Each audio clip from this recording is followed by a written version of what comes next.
I bet you weren't aware that by the time you reach 80 years old, your muscle mass has likely already decreased by half compared to when you were younger. Sarcopenia is a devastating disease that robs millions of people worldwide of their independence. It affects over 50 million seniors, with falls caused by weak muscles, sending more than 300,000 elderly individuals to the hospital each year. Here comes the surprising part. The Journal of Physiology reports on research that challenges the notion that such severe muscle atrophy is inevitable. Some individuals in their 70s possess the strength, function, and even appearance of someone decades younger, while the majority of their peers struggle with basic tasks like getting out of a chair or climbing stairs. These individuals maintain full independence well into their 90s and often outperform others half their age on strength tests. They continue climbing mountains and playing sports. Subscribe for more educational health videos like this one if you enjoyed it. What then is their secret? Well, 93% of seniors are unaware of the habits that can significantly delay or even reverse age-related muscle loss. However, researchers at the Mayo Clinic have identified them. Most doctors never inform their elderly patients about the most important habit that can help them regain lost muscle mass well into their 70s and 80s. According to researchers at Harvard Medical School, what science has proven to be crucial for preserving strength as we age is actually contradicted by many doctors' recommendations. Keep reading because the first habit is likely something you do incorrectly on a daily basis. This typical mistake is accelerating the process of muscle atrophy by activating genes that normally wouldn't do so. Fixing this one behavior could mean the difference between enjoying your golden years independently or needing help from others. Like and subscribe to our channel for more content like this. Before we start, also tell us in the comments where you're watching from. Alright then, let's dive right in. The seventh habit is hormetic stress. One of the most paradoxical things that strong 80-year-olds do is subject themselves to hormetic stressors, which are specific types of stress. Hormesis is the phenomenon wherein chemicals that would be toxic at higher dosages have positive effects when exposed to them at lower ones. What doesn't kill you literally makes you stronger, particularly in terms of muscle. According to studies conducted by the Buck Institute for Research in Aging, brief exposures to certain stresses trigger cellular defense mechanisms that allow for the preservation and even enhancement of muscle function and growth in individuals far into their 80s. Variation in temperature is the primary hormetic stressor utilized by superagers, activating brown fat, increasing mitochondrial biogenesis, and triggering adiponectin, a hormone that protects muscle tissue from breakdown. Short exposure to cold, such as ending showers with 30 to 60 seconds of cold water or brief cold plunges, is beneficial. Saunas and hot tubs work in a similar way, activating heat-shock proteins that protect muscle cells from harm and repair them. A Finnish study found that 10 years of sauna use was associated with 40% less muscle loss than non-sauna users. Regular sauna use was defined as 4 to 7 times weekly. Intermittent fasting or eating within stringent time constraints is the second hormetic stressor. To increase muscle quality and stimulate autophagy, the cellular cleansing process, superagers restrict their food consumption to a narrow window of 8 to 10 hours each day without causing weight loss. This technique improves mitochondrial activity in muscles by as much as 10% in as little as 12 weeks, according to research from the Salk Institute.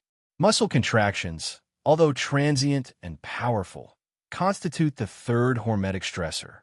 Overcoming isometrics, in which superagers repeatedly push or pull stationary objects to their limits for 5 to 10 seconds at full speed, is a common kind of exercise. These short yet forceful contractions communicate with muscle cells to keep them large and active without putting too much strain on the joints. The sporadic character of these stresses is what gives them their potency. They need to be short and followed by plenty of time to recover. Properly administered, these controlled stresses activate longevity genes, including FOXOs and sirtuins, which primarily aim to maintain muscle mass as we age. Try to ease into these habits little by little until you develop a tolerance. You don't want to overwhelm your system. Gentle, helpful stress is what you're aiming for. The sixth habit is the strategy for protein timing. Although the amount of protein consumed is a major concern for seniors, studies suggest that the timing of protein consumption may be even more critical. Scientists refer to the gradual decline in protein utilization that occurs with age as anabolic resistance. Research in the Journal of Nutrition indicated that, contrary to popular belief, seniors should not consume all of their protein at once, but rather spread it out throughout the day. Now we get to the important portion. A window of opportunity for protein synthesis occurs in your muscles approximately 3 to 4 hours following each meal. The majority of seniors make the mistake of getting all their protein at supper, which means they aren't getting enough protein throughout the day to develop muscle. The best method to use is to spread out your meals throughout the day and try to get 25 to 30 grams of high-quality protein at each one. So instead of having cereal or toast for breakfast, try eating eggs, Greek yogurt, or a protein smoothie. Lean meats, fish, dairy, or vegetarian protein sources like lentils and beans should maintain this trend during lunch and dinner. When compared to consuming the same quantity of protein concentrated in fewer meals, this scheduling technique alone can enhance muscle protein synthesis by as much as 25%. In a 12-week study conducted by the University of Texas, participants who adhered to this method managed to grow an average of 1.2 pounds of muscle without altering any other aspect of their lifestyle. If you want your muscles to develop stronger or keep wasting away, it's not enough to simply eat protein. When you eat, it also makes a difference. The fifth habit is the optimization of vitamin D levels. Did you know that the so-called muscle vitamin is lacking in more than 80% of the elderly population? The quiet killer of strength, vitamin D insufficiency, is rampant among the elderly. Allow me to explain. Nourishing your bones isn't the only need for vitamin D. Scientists at Harvard University found that vitamin D activates the genes that are involved in building and synthesizing muscle. In order to develop and maintain muscle mass, your cells contain vitamin D receptors that, when triggered, set in motion processes. Surprisingly, a pioneering study in JAMA Internal Medicine indicated that elderly people whose vitamin D levels were excellent had 25% greater muscle strength than those whose levels were inadequate. Additionally, they exhibited markedly improved reaction time, coordination, and balance, all of which play an essential role in avoiding falls. Vitamin D deficiency is defined as levels below 20 nanograms per milliliter, while superagers who seem to age without aging nearly always have ideal levels above 40 nanograms per milliliter. Which vitamin D supplementation strategies work best? Although sun exposure is beneficial, it loses some of its efficacy as we get older. This is due to the fact that our skin's vitamin D production decreases by 50% from 20 to 65 years of age when exposed to sunshine. The typical daily requirement of 600 international units is very inadequate, but supplementation is necessary for the majority of seniors. Although this should be customized based on blood testing, research indicates that the majority of seniors require 2,000 to 4,000 international units per day to achieve appropriate levels. Include vitamin D-rich foods such as fatty fish, egg yolks, and fortified dairy with this, and try to get 15 to 20 minutes of direct midday sun exposure if you can. A word of caution: insufficient levels of vitamin K2, which is present in fermented foods and specific animal products, prevent calcium from reaching the arteries and instead promote its use by the bones. Thanks to the synergistic effect of vitamin D, arteries may become calcified if vitamin D supplementation is done at high doses. This underappreciated yet crucial vitamin-nutrient interaction may be the deciding factor in your success. To find out how much vitamin D your body needs, consult your doctor for a blood test. Then, to keep your muscles from wasting away, try to keep your levels above 40 milligrams per milliliter. Rule number 4 is to manage inflammation every day. So what do really strong, elderly people have in common? Interestingly, the levels of inflammation are quite modest across the board. Researchers have recently come to the conclusion that inflammaging, a term for chronic low-grade inflammation, is a key factor in the deterioration of muscle mass in the elderly.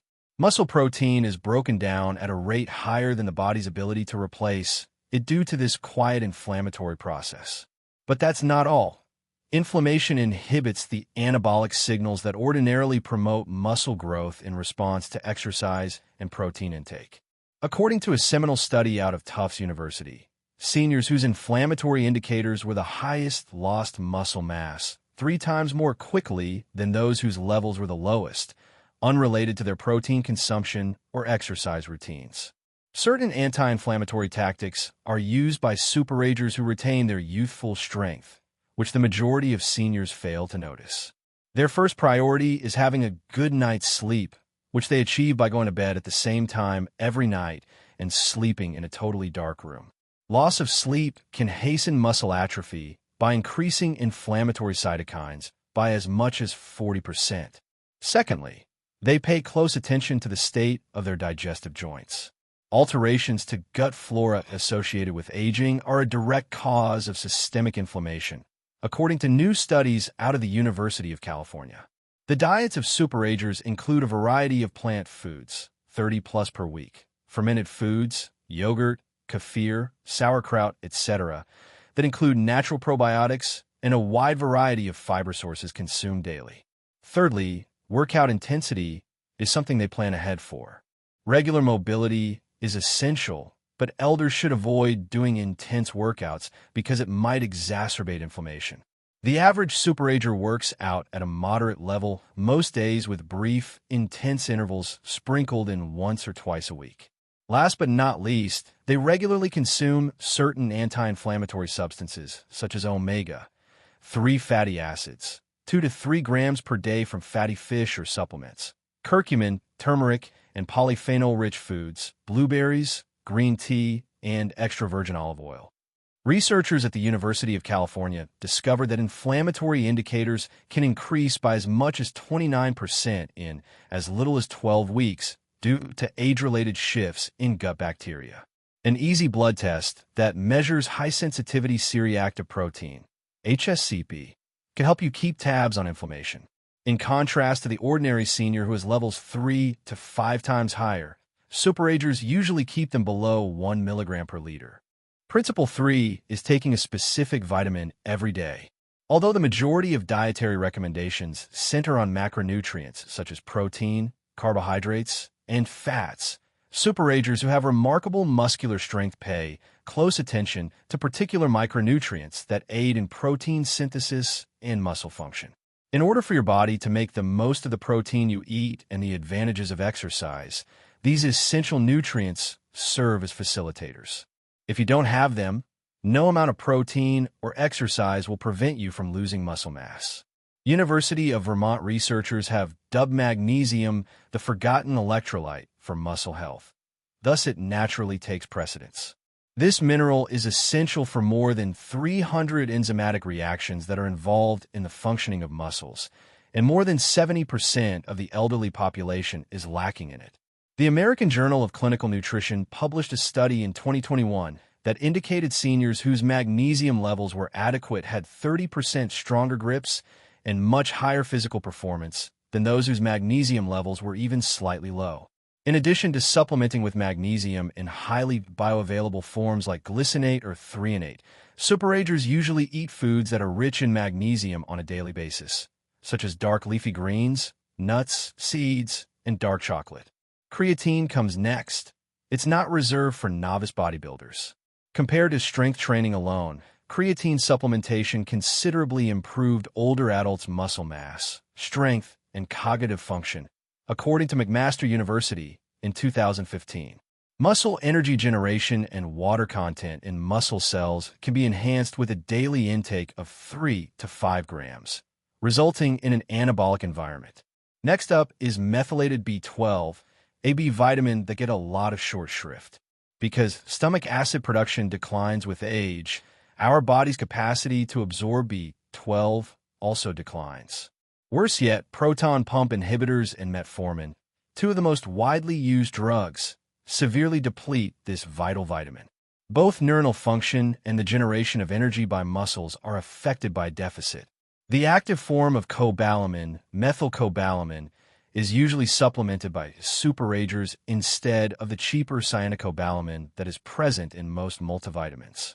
Mineral cofactors such as zinc, selenium, and chromium play an equally critical role in facilitating protein synthesis and insulin sensitivity, qualities that are essential for the transport of nutrients to muscle tissue. Optimal levels of these trace minerals were associated with a 22% increase in muscle mass maintenance over a 5-year period, according to a thorough study out of Tufts University. Micronutrient testing can help superagers find their unique nutritional gaps so they can supplement appropriately rather than relying on a generic multivitamin. By tailoring their treatment to their specific biochemical requirements, we can save them money by avoiding unnecessary treatments. Preserving your neuromuscular connections is habit number 2. Here's an interesting fact that the majority of seniors are unaware of. When muscles atrophy, it affects more than just the individual fibers. Typically, the weakest link is the one that connects your muscles to your nervous system. Neuromuscular junctions are similar to the outlets that supply electricity to your muscles. When they start to degenerate, which happens at a much faster pace beyond 60, no amount of protein in your diet or exercise will help your brain connect with your muscles. Extremely strong superagers, according to new research out of the University of Michigan, have far better neuromuscular connections than the average senior. Even more thrilling, researchers have identified several behaviors that can preserve or even repair these vital links. In the first session, you'll work on coordinating and precisely executing a series of predetermined motions. Research has demonstrated that, compared to regular strength training or even just walking, activities such as Tai Chi, dancing, tennis, or even ping pong might enhance brain pathways to muscles. In order to strengthen the neuromuscular connections, these exercises need your neurological system to recruit muscle fibers in certain patterns. Researchers in 2020 showed that compared to older adults who merely exercise conventionally, those who participated in coordination-demanding activities twice weekly preserved neuromuscular connections 31% better. Chemicals that promote neuromuscular health are the focus of the second method. Evidence suggests that alpha-lipoic acid and acetyl-L-carnitine can prevent oxidative damage to the nerve-muscle link. The fact that some B1 forms, like benfotiamine and huperzine found in Chinese club moss, can boost the neurotransmitter acetylcholine, the principal one responsible for muscular activation, is even more encouraging. Some of the breathing techniques used by superagers stimulate the vagus nerve, which aids in the regulation of neuromuscular transmission. In as little as 5 minutes a day, you can increase neural activation of muscles by as much as 15% by practicing simple breathing techniques like box breathing. Inhale for 4 counts, hold for 4, exhale for 4, hold for 4. Possibly the most intriguing is the link between mental activity and the maintenance of neuromuscular connections. A seminal study conducted by Columbia University indicated that older adults' muscular function was far better preserved when they routinely participated in challenging cognitive pursuits. Since the neuromuscular system and the brain share many neural pathways, the researchers found that brain training had a direct positive effect on the neuromuscular system. Using these neuromuscular preservation techniques, superagers can keep their brain connections strong far into their 80s and beyond, allowing them to recruit muscle fibers efficiently. The first habit is resistance exercise that builds over time. The most crucial habit that distinguishes exceptionally strong 80-year-olds from their counterparts is the one that experts at Tufts University deemed the most powerful anti-aging drug ever found. We have arrived at this habit, resistance training that builds upon itself, but not in the manner that the majority of seniors do it. By using targeted resistance training programs, the superagers whose strength levels defy their real age fight the biological processes of muscle atrophy. Most elders never learn this fundamental truth. Your muscles function according to the use it or lose it principle, with a crucial exception. In order to maintain them, you must gradually challenge them. Keeping up with the same modest weights week after week, going for a walk, or doing water aerobics won't be adequate to keep muscle mass over the age of 60. How is the method used by superagers unique? To begin, the emphasis is on intensity. not duration. 2 weeks of high-intensity resistance training to the point of failure resulted in greater muscle gain for seniors compared to 5 weeks of moderate-intensity exercise, according to research out of McMaster University. The most important thing is to get to the point where you can't do another repeat with proper form, what exercise physiologists term transient muscle failure. This triggers protein synthesis in the muscles for as long as 72 hours after exercise by sending strong anabolic signals. Secondly, superagers put an emphasis on compound motions, which use numerous muscular groups all at once. Their mobility and joint health should be taken into consideration while designing reduced versions of squats, deadlifts, rows, pushes, and pulls, compared to isolated actions like bicep curls or leg extensions. These motions produce a stronger hormonal reaction. Third, they use progressive overload, which entails progressively raising the level of difficulty as time goes on. Using the same weights month after month causes stagnation because your muscles adapt to whatever stress you put them under.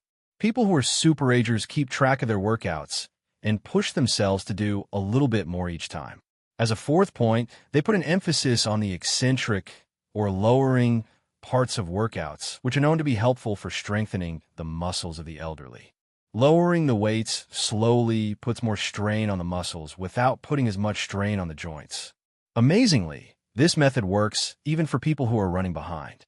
Older adults who started a 12-week program of progressive resistance training enhanced their strength by 35% and added an average of 3.3 pounds of muscle, according to a revolutionary study out of the University of Alabama. Along with these remarkable changes, there were also increases in cognitive function, bone density, and blood glucose control. What therefore is the most typical blunder that retirees make? The problem is that many think resistance exercise is too risky or old-fashioned for them.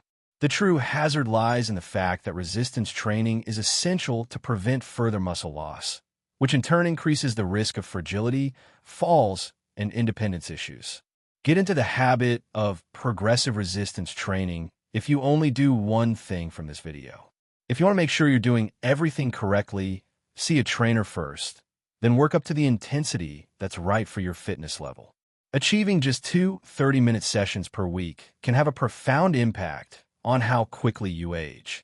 Here they are, the 7 practices supported by research that account for the remarkable muscular strength that some 80-year-olds keep going strong. Pick a habit that you can easily implement today and work your way up to the others. Putting effort today into building your strength and independence will pay dividends in the long run. It is time for you to speak up. Are you currently engaging in any of these 7 habits? If so, which one caught you by surprise? Is there an elderly person in your life that possesses remarkable strength considering their age? Leave a comment below and tell us about yourself and your thoughts. Please share them with us. Much obliged for your time.